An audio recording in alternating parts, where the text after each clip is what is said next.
So this guy's working in the produce department at the grocery store, and a lady walks up and she says, "Excuse me." He says, "Yes." She says, "Where's the broccoli? I can't find the broccoli." He says, "We ran out of broccoli. We'll have some tomorrow morning." And he goes back to his work and he's stacking the oranges. He hears behind him, Mister.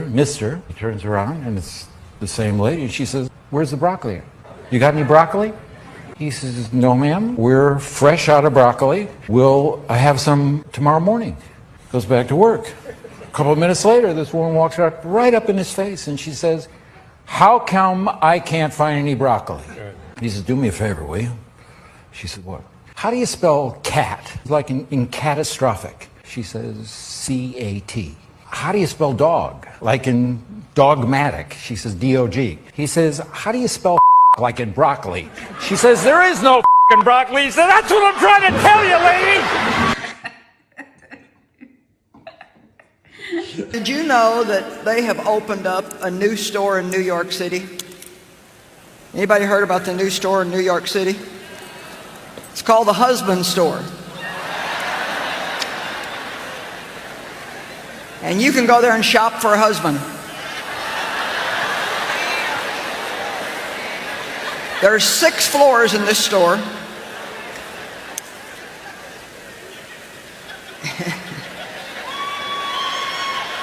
You can only visit each floor one time, though. And each floor you go up, the value increases. You may choose any item from any particular floor, but you can go up a floor, but you cannot go back down. So there was a woman who went to the husband store to find herself a husband. On the first floor, the sign on the door read, "These men have jobs."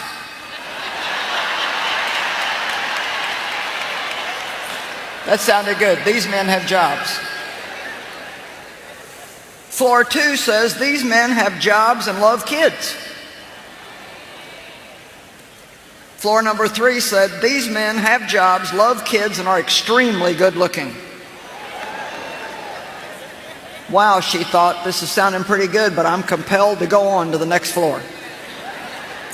Well, she does go to the 4th floor, and the sign reads, "These men have jobs, love kids, are drop dead good looking, and they help with the housework."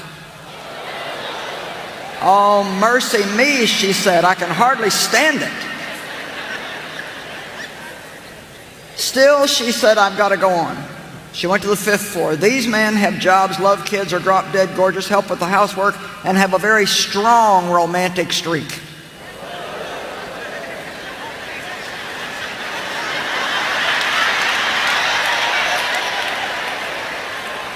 But she couldn't stand it. She decided she had to just find out what was on floor number 6. Floor number 6 said, "You are visitor 31,456. To this floor, there are no men on this floor. This floor exists solely as proof that women are impossible to please." Jesus, Moses, elderly looking gentlemen were golfing. Moses steps up. Hits terrible shot. Heads for the pond. Moses runs up. Water parts. Bounces across the bottom up onto the green. Jesus says, "Fine shot, Moses." Jesus steps up. Terrible shot. Heads for the pond. Sits on the water. Jesus walks across the water.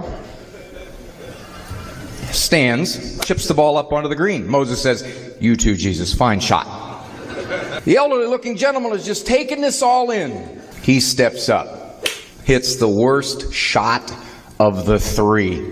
Goes about 40 yards. Huge wind gust. Pushes the ball all the way into the pond. Sinks to the bottom.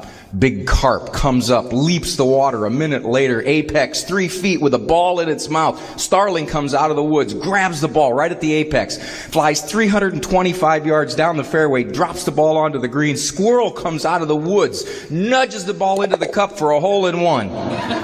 Jesus turns, says, "Nice shot, Dad." To my ever-loving wife, During the last year, I have attempted to make love to you 365 times. I succeeded 36 times. This averages once every 10 days, and the following is a list of reasons why I did not succeed. It's too hot, 15 times. It's too cold, 3 times. I'm too tired, 19 times. It's too late, 16 times. It's too early, 9 times. Pretending to sleep, 35 times.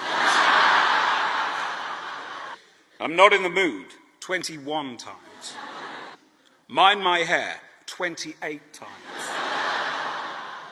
Is that all you think about? 83 times. Women talk in circles. Men talk in straight lines. I come in and I ask my wife, what's for dinner? That's what I really want to know. She says to me, well, I was getting off work and I recognized we didn't have nothing at the house to cook.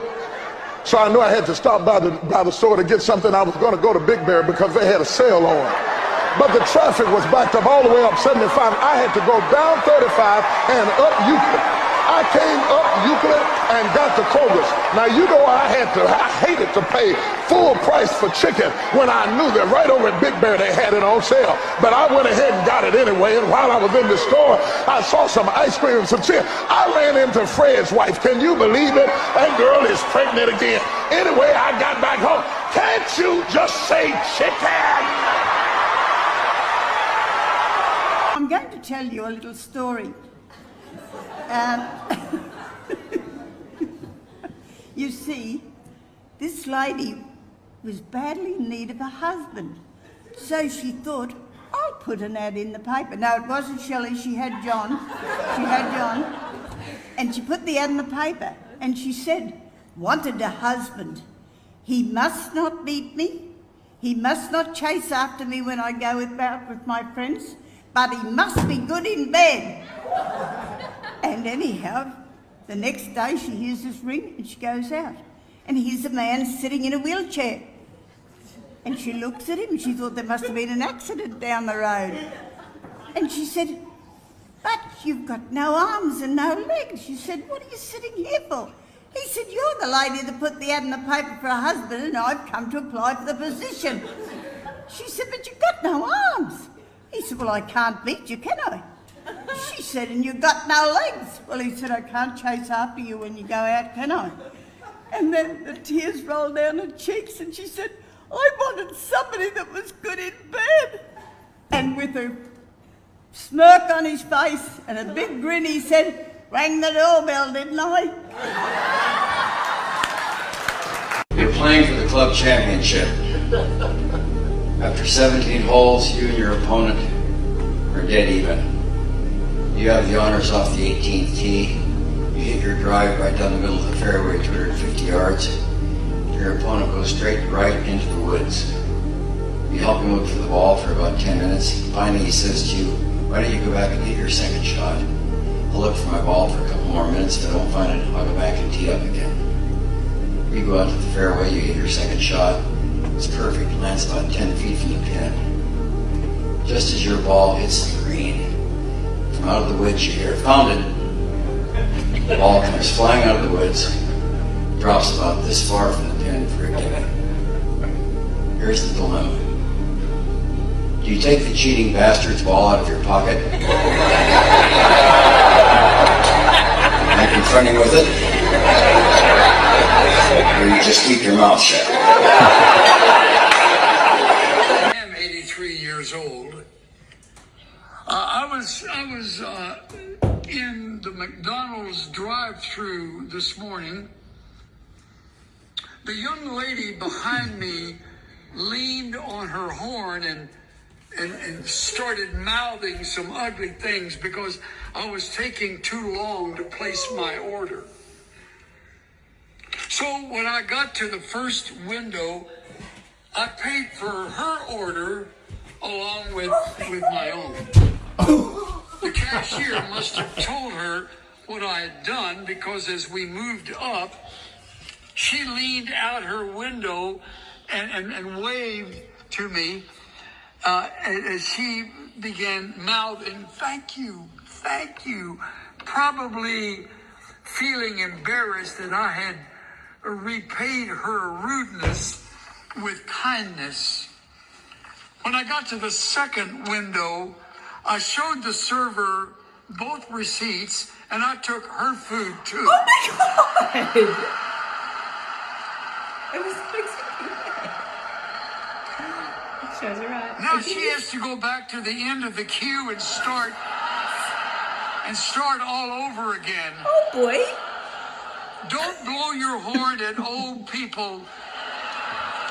We've been around for a long